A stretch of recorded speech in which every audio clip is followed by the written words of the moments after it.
Hello, everybody. Welcome to the Red Men TV and my match reaction after Liverpool beat Nottingham Forest 1-0 down at the City Ground. I did not for one single second, not one iota of that football match, consider I might be stood there saying that to you all, because to say we were second best would be an understatement. I don't even really know where to start in terms of assessing and analysing what I've just watched, because we were terrible, inexcusably bad. First half especially. Second half there was a ever so slight increase in performance, increase in quality, increase in intensity, but I mean it was slight. It was so poor. Second best all over the place, just really lacking in fight, lacking in ideas, creativity, and a lot of that was probably down to not having Florian Wirtz. Obviously, very last minute had to pull out of the starting 11 because he's some sort of issue in the warm up. We don't know quite what it is yet, whether it be illness or injury related. Curtis Jones comes in, and listen, I think Curtis Jones, Ryan Gravenberch, Alexis McAllister, who we'll get on to later on, have all got their merits and their qualities in the side, and they all bring something ever so slightly different, I think, in terms of the profile. But what they don't have, which Florian Wirtz has in abundance, is the ability to play between the lines and pick up really sort of awkward places for the opposition to go and deal with. And they don't have the creativity, nor the eye, nor the vision that he possesses. So it makes us very samey in midfield, and that's not to say that was the only issue, because my word, let me tell you, no, it wasn't. We were so sloppy in the opening 10 minutes especially. It was really hard to watch actually at times for Liverpool. All the things that we've kind of associated with us by and large this season. I think recent games we've seen the green shoots of recovery in terms of what we've been doing, and we've seen more recognisable moments and passages of play, but it was everything that I've hated about us actually at times. So lethargic, second gear, just doing things at half pace. And again, for me, I think, you know, you can be outplayed sometimes. Liverpool side should never really be outplayed. But listen, if your man has the better of you on the day, you don't win an individual battle. That can kind of happen, I guess. But to do it across the park, and to do it against a side that all the sort of the signs and the noise and the schedule coming into this suggested that we had the upper hand, and it was sort of advantage Liverpool. Not just when you consider that we are Liverpool and we are, you know, what we are as a football team in there, where they are precariously sat above the relegation zone. I know the new manager thing is a thing, and they've got a little bit of a tailwind off the back of midweek in terms of the momentum, and psychologically that might have given them a lift and a boost. I get all of that. But we've had a full week rest, preparation, to be ready for anything, and sort of to at least win our battles, and at least have the upper hand in terms of the intensity, in terms of the energy levels. But we just didn't. It was just, honestly, first half especially, like I say, was a really tough 45 minutes, and we were fortunate to go in at 0-0. Alisson Becker has to make a couple of decent saves, but he himself, his distribution was abysmal at times, actually. So I didn't want to, when you watch the controversy and the drama unfold, like I've just witnessed down there, and Alexis McAllister wins it not once but twice, although he kind of doesn't, but you know what I mean? You just want to focus solely on that, and it's a massive 3 points. Let's not, like, you know, understate the importance of that, because I was sat down there thinking, well, we haven't capitalised on Chelsea and Aston Villa dropping points, so we haven't put any pressure on Manchester United tomorrow night. Like, what a missed opportunity this felt like, and not only in terms of the points, but in terms of the manner of the performance as well, because that was a chance for us to lay down a marker and say, this top 4/5 race, whatever you want to call it, like, this is ours. Like, we are the leading horse in this. Like, we are Premier League champions. We haven't acted like it very often this season, but don't worry, we've got our act together now, and you lot can sort out 5th place. We're on for 4th. That's how I wanted us to show up, and it was the opposite of that, honestly. And listen, you find a way to win. That stadium seemingly does funny things to Liverpool. I've seen them play just like that there a couple of times. I was fortunate enough to be in the away end when Darwin Núñez did something similar. The heroics this time come from a different South American, Alexis McAllister, who also, let's not get it wrong, was dreadful.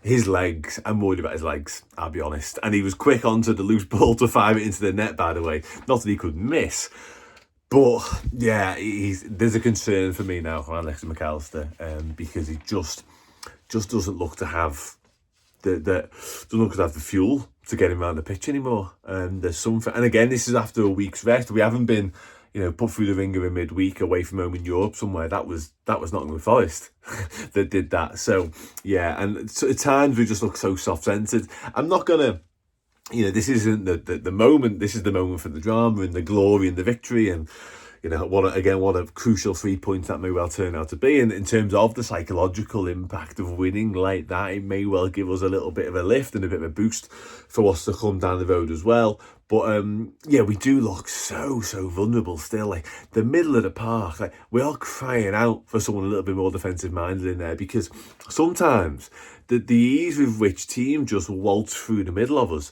like honestly, and the amount of times that all of a sudden, like Murillo just wanders into midfield just freely with all the space in the world, all the time in the world, and yeah, we are very, very, very easy to play through. Really concerningly and alarmingly. But if Forest had been better today, if they'd have been a little bit more ruthless, we could have easily been done and dusted far too easy at times to get in at our back four. And the back four didn't cover themselves in goal. I thought Milos Kerkez had a decent game. Actually, I thought both Hungarian lads, surprise, Dom Szoboszlai had a decent game too. I thought Konate was okay.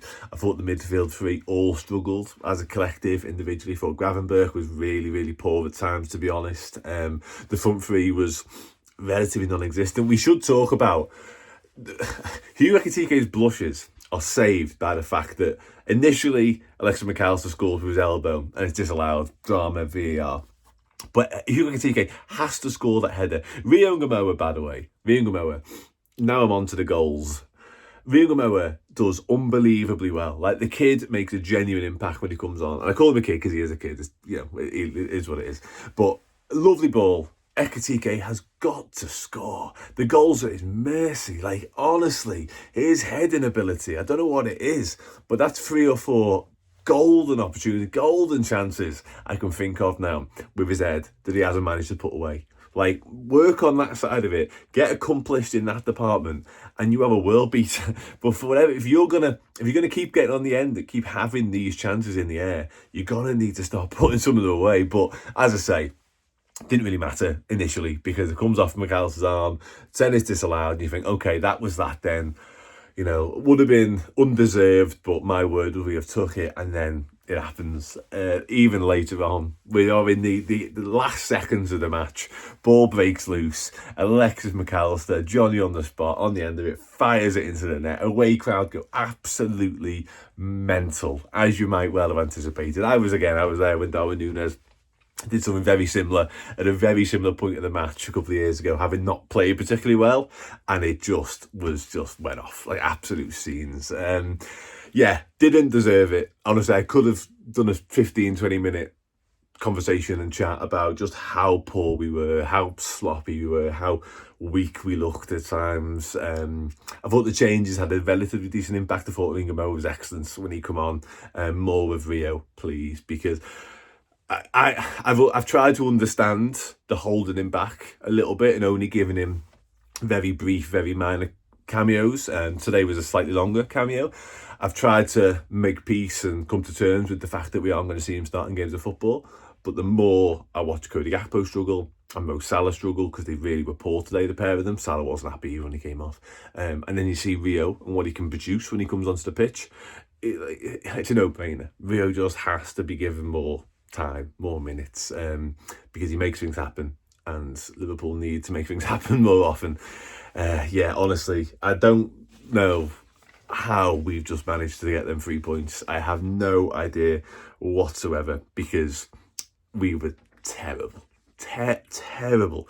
But one thing I will say to finish on a positive, I hate questioning the attitudes and the mentality of Liverpool players, full stop. But I found myself doing so and I found myself doing so a few times this season, to be brutally honest, because of what we've witnessed. The body of work has suggested that those sort of questions need to be raised. And today, again, I started to wonder where we're at, and just how much are we willing to fight for this? And are we desperate to get in the top 4? We are, but are we actually reflecting that on the pitch as well? But at least we went to the very last, because Forest had a couple of late chances themselves and a couple of body on the line moments. I think Andy Robertson and Ryan Gravenberch, to his credit, gets out to one as well. And like Forest had a golden chance to score themselves. And then obviously disallowed goal comes, and then the actual eventual winner comes. So at least the effort and the application is there until the end. But I'm grasping at that point, because honestly, take it any way it comes. Take the 3 points. Get out of there. 3 points. Again, ugly, really, really ugly, but it's a massive, massive 3 points. But just be better, Liverpool, honestly. Just be better. There was no excuse. There was no reason for us not to be more competitive in that game and be better in that match. Sloppy, unable to string passes of play together, unable to pass for our teammates more often than not. And again, just really lacking in quality. First touches off, left, right and centre. I could pick out sort of isolated moments and individuals, and we'll do that in due course. Of course we will. There's plenty of time for that. But just as a collective, it was just so below par. But we've won, honestly. Every time I'm like being somewhat negative, I keep remembering the fact we just won the game. Wow. Liverpool Football Club. Alexis McAllister. Yeah. Take it. Wonderful. Joyous. Speak to you all soon.